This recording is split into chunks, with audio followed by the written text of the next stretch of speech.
Hello दोस्तों, आप सब कैसे हैं। जैसे कि आप थंबनेल देख पा रहे हैं कि मैंने डाला है, क्या मैं चोर हूं। तो बात क्या है। तो दोस्तों, पिछले वीडियो में कुछ दोस्तों का कमेंट आया था कि जब तुझे पता था कि तेरा एसएससी सीजीएल में अच्छा मार्क बन रहा है, अच्छा रैंक बन रहा है, तो फिर तुमने एसएससी सीएचएसएल में पोस्ट प्रेफरेंस क्यों दिया। क्यों, मतलब किसी एक सीट बर्बाद किया। तो दोस्तों, मैं इस चीज के बारे में आप सबों को क्लेरिफाई कर देना चाहता हूं कि मैंने ऐसा क्यों किया। वो कहा जाता है ना, कुछ तो मजबूरियां रही होंगी, कुछ तो मजबूरियां रही होंगी, यूं कोई बेवफा नहीं होता।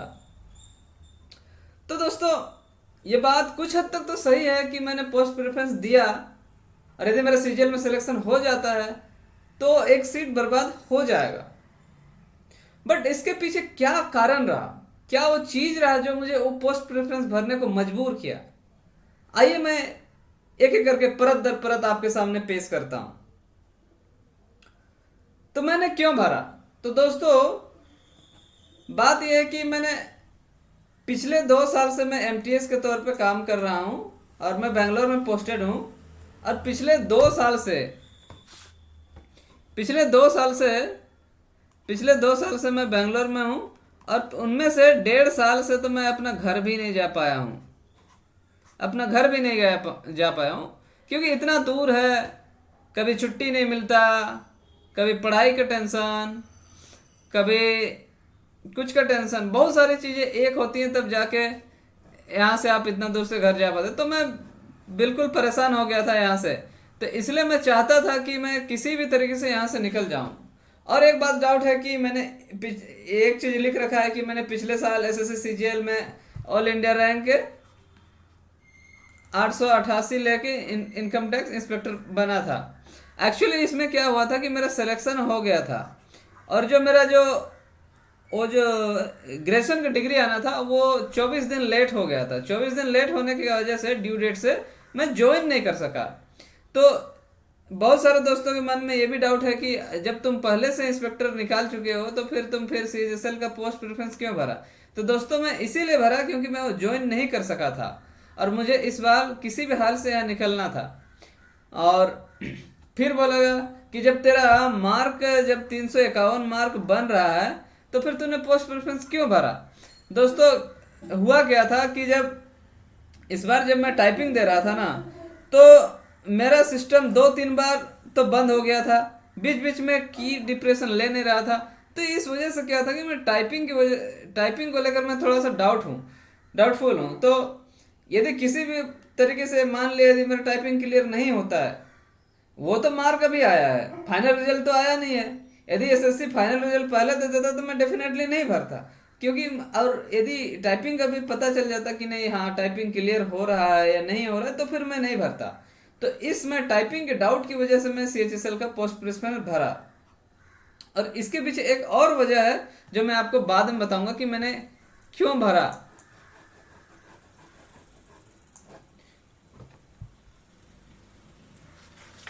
और क्या मैं क्या गरीबों का निवाला छीन लिया। क्या मैं ये पोस्ट प्रेफरेंस भर के गरीबों का निवाला छीन लिया। यदि प्रत्यक्ष दृश्यता देखा जाए तो लगेगा कि मैंने सच में किसी एक गरीब के घर में जो दिया जलता उसे मैंने बुझा दिया। पर यदि आप इनडायरेक्ट रूप में देखोगे तो ये दिया मैंने एक घर का बुझाया है, एक घर का दीपक बुझाया है। लेकिन दोस्तों, जो कहा जाता है ना कि कुछ पाने के लिए कुछ खोना पड़ता है, कुछ पाने के लिए कुछ खोना पड़ता है। यदि मैंने ये पोस्ट प्रेफरेंस भरा, तब जाके मेरा रैंक 17 आई, और ये ठप्पा लगा कि हाँ यार, मुझ में भी कुछ है, मुझ में भी कुछ चीज़ें हैं जो आपसे मैं शेयर कर सकता हूँ। यदि दोस्तों, यदि मैं बिना रैंक लाए, बिना रिजल्ट लाए यदि आपके पास आता, तो आप ना तो मुझ पर कमेंट करते, ना ही मुझे देखते, और ना ही मेरे से अब सीखते। दोस्तों, यकीन मानिए, मेरे पास जो पिछले 5 साल का एक्सपीरियंस है, यदि मैं उसको आप लोगों के सामने रख दूं, और यदि आप उसे शिद्दत से मुझ पे भरोसा करते हुए यदि आपने फॉलो किया, तो नो डाउट हर साल हर साल मैं हजारों घरों में दिया को रोशन कर सकता हूँ। हजारों घरों में हर साल मैं रोशनी ला सकता हूँ। यदि मैं एक घर छीना हूँ, एक घर का रोशनी छीना हूँ ना, तो मैं वादा करता हूँ, यदि आप शिद्दत से मुझे देखो, यदि शिद्दत से मुझ पे भरोसा करो, मेरे इस एक्सपीरियंस पे यदि भरोसा करो ना, तो मैं हर साल हजारों दिए रोशन करूंगा। ये मेरा वादा है आप सबों से। और यही मेरी प्रायश्चित है, इसके अलावा तो और मैं कुछ नहीं कर सकता। और एस्पिरेंट को क्या करना चाहिए? देखिए, एस्पिरेंट का क्या है कि एस्पिरेंट को हमेशा खुद पे फोकस करना चाहिए, खुद को स्ट्रेंथन करने में फोकस करना चाहिए। ना कि आप इधर उधर ये कमेंट करो कि वो क्या कर रहा है, वो क्या कर रहा है। ठीक बात है, किसी को कुछ अच्छी बातें कहना सही है, लेकिन आप हमेशा दूसरों को ब्लेम करते ना रहें। आप खुद को ऐसे मजबूत करें, खुद को ऐसे मजबूत करें कि आपको किसी को कुछ मांगना ही ना पड़े। वो जो कहा जाता है ना कि मांगने वालों को उतना ही मिलता है, मांगने वाले को उतना ही मिलता है जितना छीनने वाले छोड़ देते हैं। तो आप हमेशा खुद के मेहनत से लेने की कोशिश कीजिए, ना कि किसी से मांगने का। तो दोस्तों, यदि आपके मन का शंका दूर हो गया हो तो धन्यवाद।